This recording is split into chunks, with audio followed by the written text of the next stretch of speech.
There's a black stick in my hand about the size of a piece of chalk, and it looks like licorice somebody left out in the sun. It is not candy. It is hard, a little greasy on the outside, and it has been riding in the bottom of this leather pouch for 11 years. That stick set the handle on a knife I still carry. It patched a canoe seam that was taking on water, and it held a stone point on a shaft. It cost me nothing. Everything in it came off this land, and you have the makings inside 100 yards of your own back door. When I was a boy, I thought the whole secret was the pine. Pine sap gathered off a wound in the bark and melted down for glue. What nobody told me until I was grown, and it cost me a wet February night to learn it, is that pine sap by itself is one of the poorest glues on this earth. It sets up hard as glass, and it breaks like glass. There is one more thing in this stick. It is black, it is free, and it is sitting in the bottom of your fire pit this morning.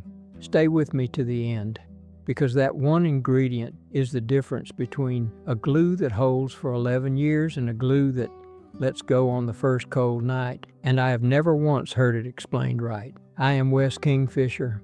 I am 64 years old. I am of Cherokee heritage, and I was raised by my grandmother Ada in these same hills in eastern Oklahoma, where I still live today. She taught me the plants and the kitchen, and my grandfather and my uncles taught me the woods, the fire, the water, and the shelter. Then I spent 40 years on the powwow trail and at the gatherings across Indian country, from the northern plains down to the desert southwest, learning with my own two hands from elders of a lot of nations. The old ones never wrote any of this down, so I am telling it to you before it is gone. A gravel bar on the creek below this house, 1968. My grandfather is down on his heels with a coffee can of pine sap going soft on a bed of coals. And I am 8 years old holding a knife blade with no handle on it and no business being in a boy's hand. He stirred something black into that can from the edge of the fire.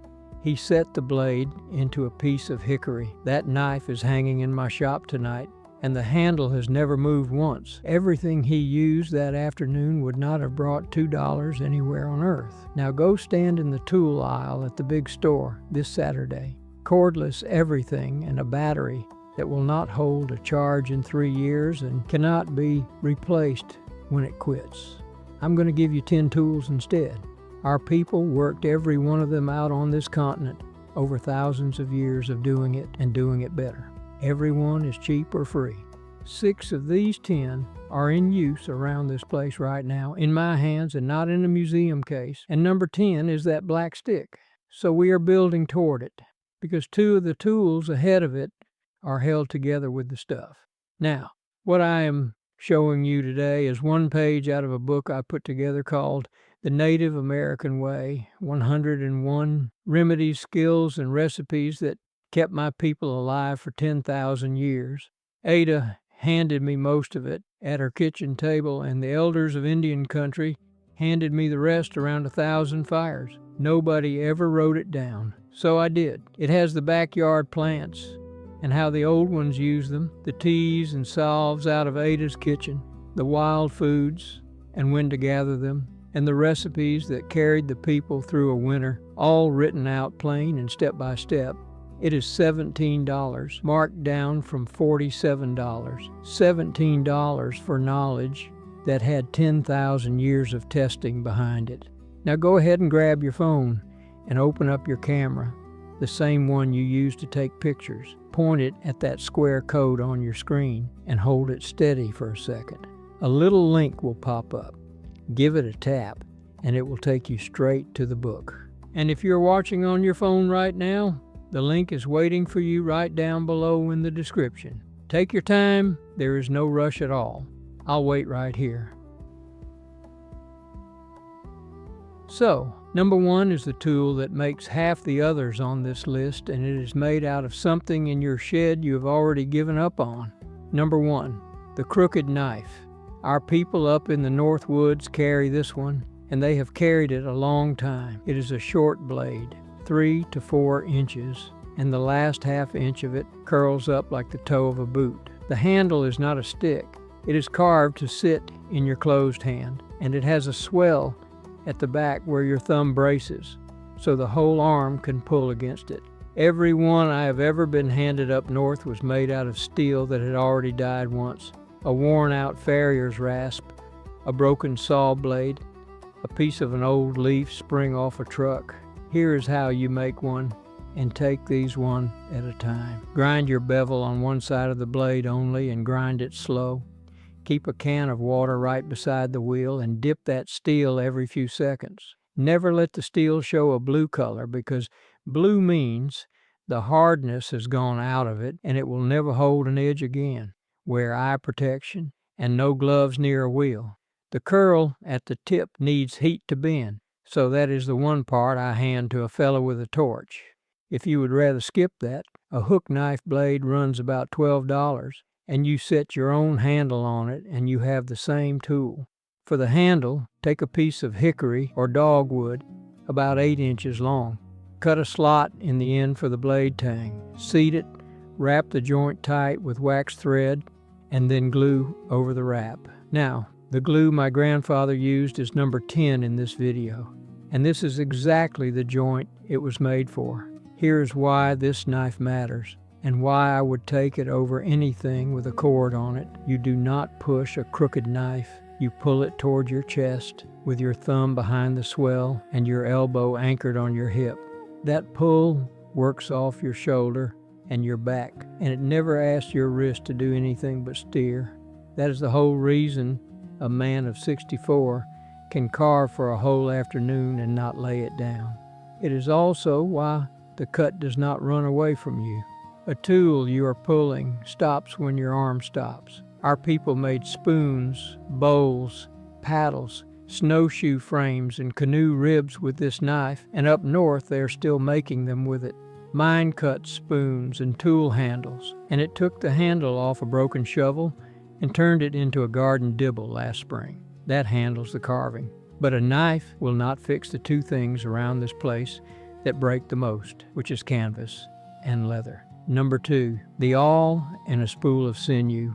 Dig anywhere our people lived and you will find awls, bone, mostly from a deer leg, ground to a point on a piece of sandstone. It is the most common tool in the ground on this continent, and there's a reason for that. You can make one this evening. Take a 4-inch nail, file the point round and smooth, not flat like a needle, and polish it on a stone until it shines. Drill a hole in a piece of hickory a little smaller than the nail. Drive the nail in, glue it, and file the head off. That is an awl, and it will outlive you. For thread, our people use real sinew, which is the long tendon off a deer's leg, dried hard and then pounded until it breaks into threads. It is still the best thing there is, and I still use it. But go to any leather counter or any trading post at a powwow, and you will find waxed artificial sinew about $5 for a spool that will last you years. $5. That is what a lot of native crafters are stitching with today, and there is no shame in it. Now here's the part that makes this a genius tool instead of just an old one, and I want you to hear the why, because once you know it, you will never sew canvas with a needle again. An awl does not cut. It pushes the fibers apart and slips between them. A needle and a drill and a punch, all of them cut fibers and take material out. So the hole a needle makes stays a hole, and the next time you put weight on that seam, the tear runs from hole to hole like a dotted line. The hole an awl makes closes back down around your thread. The material grips the stitch instead of giving up on it. Stitch it two-handed and it goes like this. Push the awl through and leave it in the hole. Pass one end of your thread through from the left side. Pull the awl out and pass the other end through the same hole from the right. Snug both ends and move down about a 1/4 inch for the next one. 4 stitches to the inch is plenty for canvas. I have re-sewn the vamp on the right boot on my foot, a tarp that took a limb in an ice storm, a rifle sling, and every dog collar in this house. Now, once you can fix what carries your load, the next question is how you carry it. And our people answered that with one strap and no shoulders at all. Number 3, the tump line. Our people in the eastern woodlands carried on a tump line, and it is nothing but a strap. The middle section is wide, 2 to 3 inches, and it crosses the top of your head, just back from the hairline. 2 long tails run down and tie around the load, and the load rides high right up against your back between the shoulder blades.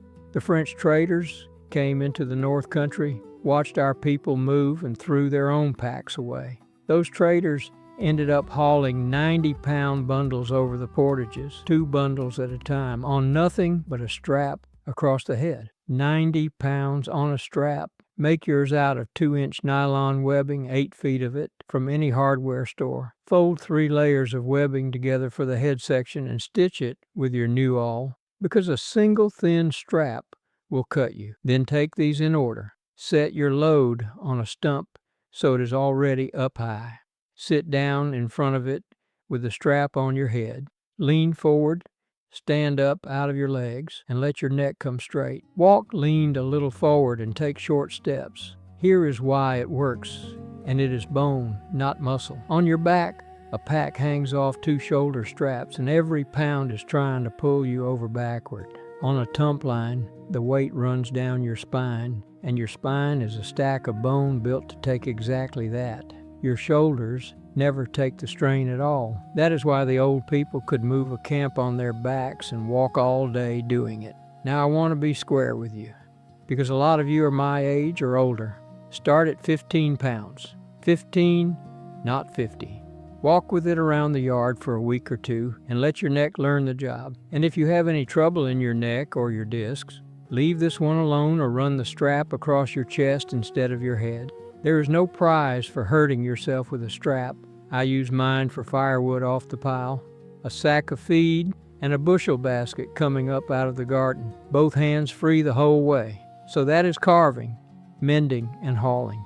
But a tool with a hole in it is a different tool, and drilling that hole was a problem our people solved beautifully. Number 4, the pump drill. Our people in the Northeast use this, and once you see one work, you will want one on the wall. Here are the parts. A spindle, which is a straight piece of hardwood about 18 inches long and 3/4 of an inch thick. A flywheel, which is a disc of hardwood 5 inches across and an inch thick, or a flat stone with a hole in it, fitted tight about 2 inches up from the bottom. A crossbar with a hole in the middle a little bigger than the spindle, so it slides free. And a cord, about 30 inches, tied to both ends of the crossbar and running through a hole in the top of the spindle. For the bit, file a nail to a flat chisel point so it cuts turning either direction. Set it in the bottom of the spindle and glue it in. That is the black stick again, and we are getting close to it.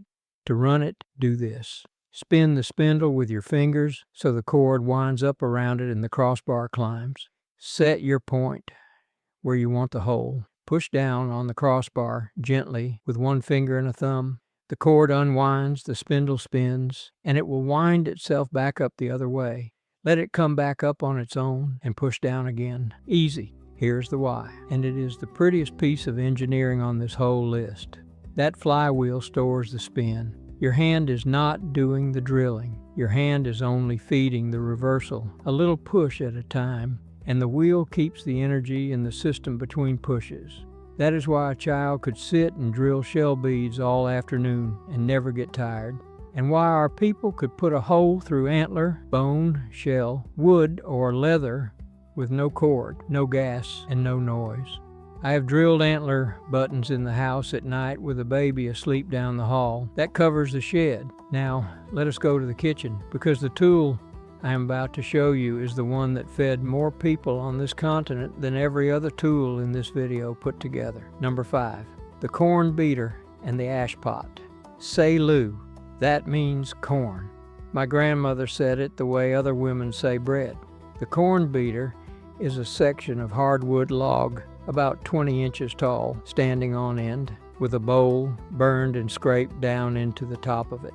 The pestle is long, 4 feet or so, and heavy at the bottom end. You do not swing it like an axe. You lift it and let it drop, and the weight of it does the work, and you can do that for an hour if the corn is dry. Ada's beater sat on the porch on the north end of this house. Dried corn in the top and she would drop that pestle and talk to me at the same time without ever missing. Pound it, then sift what you have. A basket does it, or a wire kitchen sieve. The fine flour goes for bread. The coarse pieces go for grits and for soup. Now here is the part I truly want you to have, and it is the ash pot, because this is how you turn hard field corn into hominy in your own kitchen. Put 2 quarts of dried whole corn in a big pot. Add 1 gallon of water. Add 1 cup of clean hardwood ash and sift it first so there are no chunks in it. 1 cup of ash to 1 gallon of water. Use ash from oak or hickory only. No charcoal briquettes, no painted wood, no trash, and no ash out of a stove somebody has been burning garbage in. Bring it up to a simmer and hold it there for 30 minutes to an hour. Test it by rubbing 1 kernel between your thumb and finger, and when the skin slips off easy, it is done. Now rinse it, and rinse it more than you think. 4 or 5 changes of water until the water runs clear and the corn does not feel slippery anymore. Rub the hulls off with your hands while you rinse. Ash water is caustic, so keep it off your face. Do not taste it, and rinse your hands when you're done. And here's the why, and this one still gives me chills. The ash in that water makes lye, and the lye eats the tough hull off the kernel and swells the corn up soft. That much the old people could see. But it does something they could not see. It frees up a vitamin locked in that corn that a body cannot get at otherwise. Whole populations that ate corn without the ash got sick, and it took the modern world a long time and a lot of suffering to figure out why. Our people never had that problem because the answer was in the pot with the corn. Thousands of years before anybody had a word for a vitamin. 10,000 years of testing. That is the guarantee on this one. Now, Ada cooked that hominy in an iron pot on a stove. Out on the trail where nobody had an iron pot at all, our people cooked in wood and bark and hide. And if you're wondering how on earth you boil water in a wooden bowl, that is number six, stone boiling. You cannot set a wooden bowl on a fire. You cannot set a bark box or a hide bag on one either. So our people did not bring the water to the fire. They brought the fire to the water. Here's the whole tool, and it is a rock and a stick. Pick your stones off a dry hillside or a plowed field, dense and hard, about the size of your fist. Never take a stone out of the creek. Never use a rock that has been sitting in water, and stay away from soft sandstone. Bury 3 or 4 of them in the coals and leave them 20 to 30 minutes until they look dull red in the shade of your hand. Cut a green forked stick for tongs or use 2 sticks like chopsticks. Knock the ash off the stone against another rock before it goes in the water. Lower it in. Do not throw it because you will wear that water. 3 fist-sized stones will bring a quart of water to a hard rolling boil in about 2 minutes. 3 stones, 2 minutes. Keep 2 more heating, and when the first ones quit rolling the water, swap them out and put the cold ones back in the coals. Now hear me on the creek rock, because this is the one thing on this list that can put you in an emergency room. A rock that has been in water, has water down inside it. Heat that rock in a fire, and the water in there turns to steam. The steam has nowhere to go, and the rock comes apart. Pieces travel. I have seen a stone throw a chunk the size of a $50 clean across a camp. Dry hillside stone only. I used this in 1990-something when an ice storm took the power for 6 days and this house had an electric stove. I heated a galvanized wash tub of water in the yard with 3 rocks and a forked stick, and my wife washed dishes in hot water while the neighbors were eating cold beans. Now we go north, to our people who live where the light itself will hurt you, and to a tool made out of a scrap of wood and a slit. Number 7, the slit goggles. Our people in the far north carved these out of driftwood, out of caribou antler, and out of bone, and they wore them across the snow country for 1,000 years and more. A curved piece that fits the face, a narrow slit cut in front of each eye, and a cord around the head. That is it. You can make a pair this afternoon out of a strip cut from a plastic milk jug or a piece of thin cedar, and it goes like this. Cut a strip 6 inches long and an inch and a half tall. Hold it to your face and mark where your eyes fall. Cut a slit at each mark, an inch and a half long, and no wider than the thickness of a dime. No wider than a dime, and I mean that because wide slits do nothing. Notch the middle so it sits over your nose. Blacken the whole inside surface with charcoal until it is flat black so light does not bounce around in there. Punch a hole at each end and run a cord. Now, notice what I just told you to blacken it with. Charcoal again. Hold on to that because we are 3 tools away from the reason I keep coming back to it. Here's why the slit works. And it is not only about letting less light in, although it does that. A narrow opening also sharpens what you see. It is the same reason a man squints when he is trying to read a sign way off down the road, and the same reason a pinhole in a piece of foil will throw a picture on a wall. Our people were wearing that piece of science on their faces for 1,000 years before anybody in a laboratory wrote it down. Now, I will be straight with you. If you own a pair of dark sunglasses, wear the sunglasses. These are for the day you are out on snow or out on bright water with no sunglasses in your pocket, and glare off snow will take your eyes by afternoon and leave you half blind for 2 days. Do not drive in these. Do not hand them to a grandchild as a toy. That is the light handled. Now food and the tool that works while you sleep. Number 8, the Willow fish trap. Before I show you one thing about building this, make a phone call. Every state has its own law on traps and nets, and in a lot of places, a trap like this is legal for minnows and nothing else. Call your state wildlife office and ask. That is not me being nervous. That is me keeping a game warden out of your morning. Our people built these everywhere there was water. Here in the southeast, we also built stone weirs, long, low walls of rock laid out in a V across a river to funnel fish down to one gap. And at low water, you can still see some of them today, hundreds of years later, holding their line. The basket is a barrel woven out of willow withes around 3 or 4 hoops, about 2 feet long, 10 to 12 inches across. The mouth is not open. The mouth is a cone woven out of the same withes and pointed inward into the trap, with a throat hole about 3 inches across.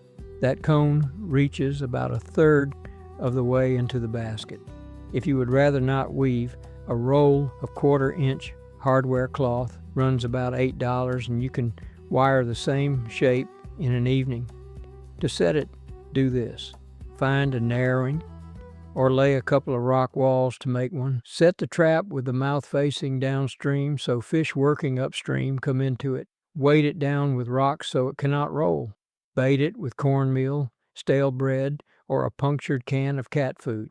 Check it every single morning. And here's the why, which is the whole trap in one idea. A fish that meets a wall follows the wall. When it comes to that narrow throat, it goes through, because there is a way through. Once it is inside, it swims the walls of that basket looking for a way out, and a fish looking along a wall will not find a small hole poking back into the middle of the water. It never occurs to it, so the throat is not a detail. The throat is the trap, and small is what makes it work. Take what you need out of it and put the rest back in the water, and never walk away from a place with a trap still set. That is not our way. And it is not legal most places either. Now, food you catch is one thing. Food you keep until March is another. And for that, our people dug a hole. Number 9, the cache pit. Our people up on the Missouri, the Mandan, and the Hidatsa dug cache pits inside and outside the lodges, and a good one held a family's corn and beans through a northern plains winter with no cellar, no crock, and nothing that plugs in. The shape matters. It is not a barrel, it is a bell. A narrow neck at the top, about the width of your shoulders, opening out wider as it goes down 4 to 5 feet deep. The narrow neck is what you close up, and the wide belly is where the food sits. Build it in this order. Dig on a rise, on the highest ground you have. Dig the neck narrow and belly it out below. Let the whole hole dry out for a day or 2. Line the bottom and the walls with dry grass, then a layer of bark or dry leaves, so nothing you put in there ever touches bare dirt. Put in shelled dry corn, dry beans, dried squash, turnips, potatoes, apples, nothing wet and no meat. Cap it with a slab of bark or wood, then more dry grass, then mound the dirt up higher than the ground around it so rain runs away from the neck. Here's why it works. Go 4 feet down and the ground holds somewhere around 50 to 55 degrees all year long, in July and in January both, because the heat of the sun only travels so far into the earth before the earth stops caring. 50 to 55 degrees, steady, dark, and no air moving. That is a root cellar, and it costs you an afternoon with a shovel. And here is the mistake that ruins 9 pits out of 10. And it is never the depth, it is the site. Water moving through the ground will find your hole and sit in it. And then you do not have a cache, you have a compost heap. Dig high. If you want the easy modern version, sink a galvanized trash can up to its lid on a rise, cap it, and pile straw over the top. I have turnips and potatoes in one right now behind the smokehouse. Which brings us to the thing I promised you at the start of this video, and I have made you wait long enough for it. Number 10, the black glue.